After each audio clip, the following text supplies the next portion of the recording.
वज़ीर आला खैबर पख्तूनख्वा अली अमीन गंडापुर का कहना है कि मुल्क में दहशतगर्दी ने दोबारा सर उठा लिया है।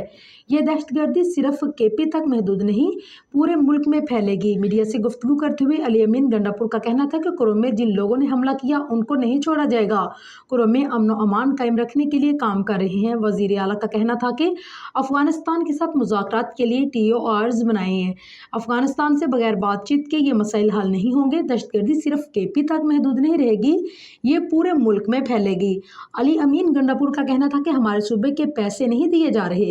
हैरान हूं कि वफाक तो हम पर सियासी मुकदमात कायम कर रहा है, लेकिन अमन व अमान की सूरत हाल पर तवज्जो नहीं दे रहा।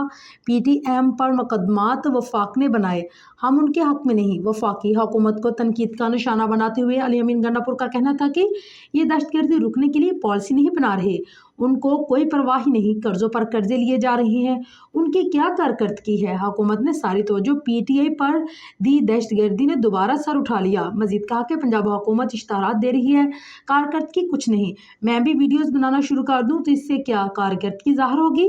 वज़ीर आला KP का कहना था कि अरबाब नियाज स्टेडियम का नाम बानी PTI के नाम से मंसूब करना आवाम की ख्वाहिश थी।